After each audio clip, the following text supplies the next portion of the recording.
donde la pandemia tapa al bosque en tantas cuestiones, ¿no? Pero ahora vamos a saludar a José Luis Espert. José Luis es economista, te decía, ya está jugando en política hace mucho tiempo. Buenas noches, José Luis. José del Río te saluda.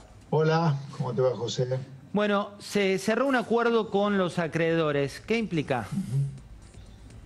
Bueno, en primer lugar, es una muy buena noticia que el gobierno haya enmendado el error que había cometido el 22 de abril de poner a la Argentina en default con la deuda externa. No creo que al gobierno le vaya a llover financiamiento porque es muy diferente esta reestructuración o este cierre, en principio, de la reestructuración a otras que ha habido en el pasado. En otras, como fue el Plan Brady en el 93 o la del mismo Néstor Kirchner en el 2005, fueron con situaciones fiscales muy sólidas, te diría, al menos durante un corto plazo. Viste que acá a la larga lo fiscal se desmadra siempre, pero hoy estamos reestructurando la deuda con 10 puntos el producto de déficit fiscal y un gobierno que no da ninguna muestra de tener intenciones de contener el gasto. Por lo tanto, nadie se va a volver loco en el mundo por prestarle al gobierno argentino. Empieza Cristalina Georgieva, por decirte, hice un mix entre Cristina y Cristalina, pero tuiteó esta semana algo que tenía que ver con una felicitación al gobierno de Alberto Fernández, pues más precisamente al ministro Martín Guzmán, pero ahora se empiezan a sentar para hablar de 44.000 millones de dólares. ¿Qué expectativas le ves a esta negociación? Mira, a ver, el fondo no se podía sentar a conversar un programa con Argentina en un default de la deuda. Así que, por lo tanto, ahora sí, Argentina fuera del default, el fondo se puede sentar a conversar un programa con Argentina. En principio, el fondo, de acuerdo con su liturgia, de acuerdo con su menú, podría patear los vencimientos de un país miembro, como en este caso Argentina, si acordás un programa, ¿no? Me parece difícil que el fondo patee los vencimientos en un programa. En principio sería una excepcionalidad, pero bueno, como estamos en un mundo pandémico, capaz que se da. Pero daría la sensación que el fondo, para patear estos vencimientos, quiere un programa económico con Argentina. Y ahí yo, la verdad, hoy no tengo ninguna capacidad para pronosticarte cómo va a terminar la negociación con el fondo. Sí te diría que cuánta deuda le patee el fondo a la Argentina hacia adelante va a depender de qué programa Argentina quiera firmar con el fondo. Cuanto más lejos quieras patear la deuda con el fondo, más te va a pedir el Fondo Monetario de ese programa que acuerde, porque no hay que olvidarse que el Fondo Monetario es el representante de los intereses de todos los acreedores del mundo, porque los dueños del fondo son los países. Así que en algún lugar Argentina, en realidad, más que deber al fondo, le debe a los países, así que el fondo se tiene que preocupar y mucho para que Argentina arme un programa donde se balancee lo que Argentina está dispuesto a hacer con lo que Argentina quiere patear hacia adelante de deuda, digamos. Esto es lo que hoy me atrevería a poner blanco sobre negro, pero no pronosticar cómo termina esta negociación. No, pero sí desde un análisis retrospectivo, digo, a veces hoy uno ve que desde el relato, ¿no? Pasa de ser el fondo Caperucita al lobo. Después vuelve a ser Caperucita de acuerdo a cómo le convenga al gobierno de turno. ¿Cómo lo ves vos? Bueno, esto es el chanterismo argentino, digamos. Argentina es un país chanta, atorrante en el mundo.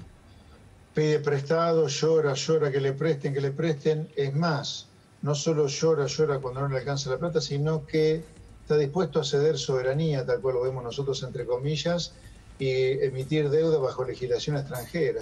Digo ceder soberanía porque cuando vos emitís deuda bajo legislación extranjera, si hay un problema de pago, litigás afuera del país. Ajá. O sea, cuando necesitamos la plata, estamos dispuestos a dar todo, rogamos al fondo, vamos al fondo, como ahora. Ahora, cuando tenemos que pagarle, el fondo es el malo, o el acreedor, el malo. Sí, bueno. Así es como nos ven afuera, ¿no? Como poco serio. Así que hemos caído de nuevo en lo mismo, digamos. Ahora que lo necesitamos al fondo, ya no despotricamos contra el fondo, ya el fondo no es el malo de la película. Veremos. José Luis, lo sumo a Pablo Fernández Blanco, que tiene una pregunta para hacerte. ¿Cómo no? Hola, Pablo. Muy bien. ¿Cómo estás vos? José Luis, ¿considerás que el gobierno de Alberto Fernández se sacó el problema de encima, pero en parte, al menos en parte, hipotecó el futuro del próximo gobierno o la gestión del próximo gobierno? Porque los vencimientos van a empezar a caer a partir de 2024. Sí. Bueno, yo te diría, a ver, una reprogramación de la deuda es solo patear hacia adelante el problema de la deuda. Por lo tanto, si ese problema que vos pateaste para adelante termina efectivamente siendo un problema, va a depender críticamente de qué política fiscal vos seguís hasta que pateaste los vencimientos o durante el tiempo que pateaste los vencimientos. Yo te diría, yo veo que el gobierno pateó los vencimientos para adelante, pero lo primero que hizo, apenas pateó los vencimientos, fue empezar a anunciar otra o continuar con los anuncios de aumento del gasto público. Así que me parece que esto de patear los problemas para adelante, si sigue así el gobierno, va a terminar siendo un problema claramente para el nuevo gobierno. Pero entonces, o sea, lo que digo es, cuando vos reprogramás la deuda, claramente la pateás para adelante. Si eso se transforma en un problema, depende de qué política fiscal haces desde el minuto cero posterior a la reprogramación. Y yo lo que veo que este gobierno pateó la deuda y empezó a gastar como loco, o sigue gastando como loco. Por eso en parte el mercado no fue que hubo fiesta después de la noticia de la reprogramación, ¿no? Y el tema del plan Marshall, como lo define el propio gobierno, decir que lo que viene es un plan Marshall para reestructurar, reconvertir, renacer la economía. ¿Y quién pone la plata para que sea un plan Marshall? La máquina de hacer billetes. ¿Y qué hacemos con la máquina, José Luis? No, bueno, esperá, guarda. Con el agujero fiscal de 10 puntos el producto que tenés hoy, el año que viene vas a empezar a tener una aceleración como tarde, el año que viene es muy fuerte la tasa de inflación. Así que el plan Marshall, ¿qué? ¿Va a ser más inflación? Es un disparate. A ver, sería bueno que los argentinos alguna vez hiciéramos las cosas que hay que hacer para evitar terminar siendo un país inviable. ¿Hay esperanza? Sí, por supuesto que hay esperanza. Dice el refrán, la esperanza es lo último que se pierde, pero en el caso de los países, yo no entiendo cómo Argentina no conecta que si vamos a tener 63% de los chicos pobres, como dice UNICEF a fin de año, cuando hace medio siglo teníamos 0% o casi 0% de los chicos pobres, y hace 50 años teníamos 0% de la población pobre y hoy tenemos de 40 rumbo a la mitad, no conectamos, digamos, no nos damos cuenta que algo mal estaremos haciendo. Es como, a mí me da la sensación que Argentina es como una persona que no se hace cargo de lo que le pasa. O sea, ¿hasta dónde vamos a seguir negando que hay algo que está mal, que estamos haciendo críticamente mal, para cortar con esto? ¿Hasta dónde queremos llegar? De pobreza, de miseria, de inseguridad, de droga, de proliferación de villas. ¿Hasta dónde? José Luis, insólito. Yo creo que tenemos que cambiar en serio antes que nos arrepintamos y terminemos armando la villa miseria más grande del mundo en un país riquísimo. Puede ser eso, pero yo te diría, hagamos otra cosa, comerciemos con el mundo, tengamos un Estado más chico, achiquemos el Estado todo lo que haya que achicarlo para bajarle los impuestos a la gente que no da más. Tengamos otras leyes laborales y tenemos 6 millones de trabajadores trabajando en negro. ¿Cómo no va a cambiar las leyes laborales? En paralelo llegan nuevas leyes, vos hablabas de leyes laborales. Quiero compartir con vos un breve tape que tiene como protagonista a Mario Pergolini. Escuchá qué es lo que dice y después te consultamos tu opinión. Dale.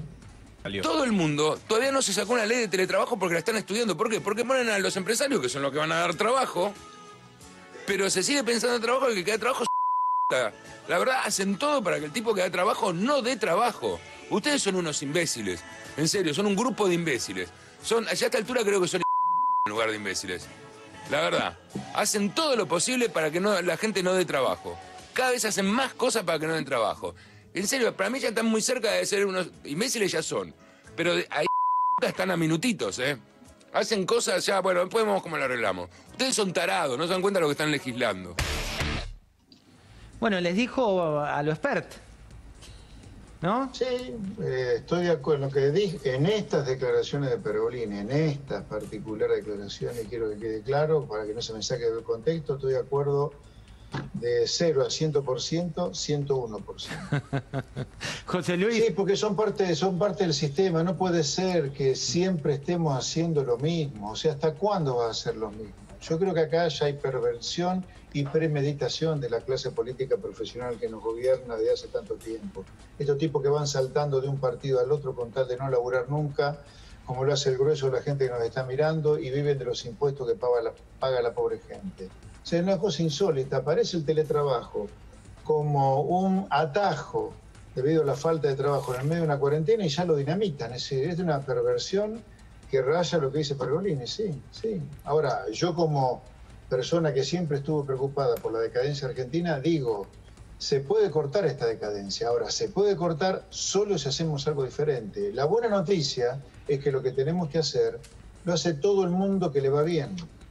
Y yo te digo de cosas elementales. A ver, me parece elemental que para que la gente pague por las cosas que compra un precio razonable y no el disparate que paga acá todo, vos tenés que tener empresarios que compitan con el mundo, no que cazan en el gallinero como acá, y las cosas además tienen que tener pocos impuestos adentro.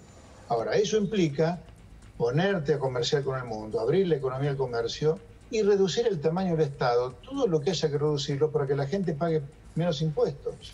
Y con las leyes laborales, repito, ¿cómo no va a cambiar las leyes laborales si tenés 6 millones de trabajadores en negro? ¿A qué le va a echar la culpa de 6 millones de trabajadores que trabajan en negro? ¿A la peluquera, al carnicero, al industrial? No, son las leyes laborales. Entonces, lo increíble es que nosotros con una realidad que nos trompea directamente, la mitad de la población de Argentina es pobre, 63% de los chicos van a ser pobres a fin de año, los niños.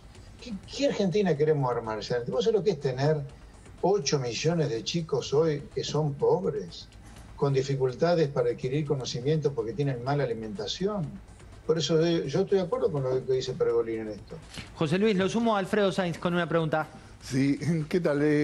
Con el arreglo de la deuda se habla de que quedó muy fortalecida la posición de Martín Guzmán al frente del Ministerio de Economía. ¿Cómo evalúas la figura de Guzmán? ¿Crees que puede ser ese superministro de Economía que tanto le piden a una gente al gobierno? No, no superministro. No, a ver, superministro sería una persona. A ver, la condición necesaria y no suficiente para que hubiera un superministro es que fuera muy contundente previo a llegar a ser ministro de Economía sobre las cosas que hay que hacer, digamos. A ver, las pocas veces que Argentina tuvo superministro fue después de grandes desastres, como fue el Plan Austral, que llega con una Argentina casi en hiperinflación, como fue Cavallo, con una Argentina que salía de la hiperinflación, o como fue La Baña, cuando la Argentina salía después de la peor crisis de la historia. Entonces, esos superministros se dieron en circunstancias críticas y además con mucha claridad, de equivocados o no, digamos, ¿no? Sobre lo que había que hacer. No me parece que sea el caso de Guzmán. José Luis, sumo a Sofi Terrile también con una pregunta. ¿Qué tal, José Luis? ¿Cómo le va? Por un lado tenemos la restricción externa de siempre, la falta de dólares. Por el otro lado, la desconfianza en el peso argentino. Por un lado también tenemos al Banco Central limitando la compra de dólares cada vez más y un poquito menos incentivando los instrumentos en pesos. Si usted estuviera a cargo de la política monetaria de la Argentina, ¿qué haría para recuperar la confianza en el peso hoy? Bueno, yo no estoy de acuerdo que haya restricción externa. El Banco Central, usted me dice, si yo fuera el presidente del Banco Central. Sí. Mire, el Banco Central está emitiendo a rajabonete como consecuencia del agujero fiscal monumental que hay. Así que, por lo tanto, yo jamás sería presidente de un Banco Central que lo único que hace es apretar el botón de on para imprimir billetes. Y nada más que imprimir billete, imprimir billete, imprimir billete. Y por ahora los está encapsulando con un bono de deuda que se llama Leliq, que es una bomba de tiempo. Lo explotó a Macri.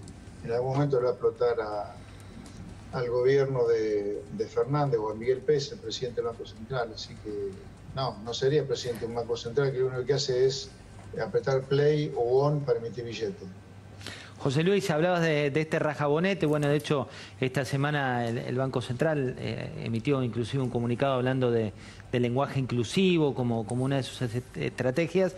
Digo, ¿crees que hoy se volvió a construir un relato económico que se vuelve a tratar de no hablar de lo importante generando algún tipo de fuego artificial?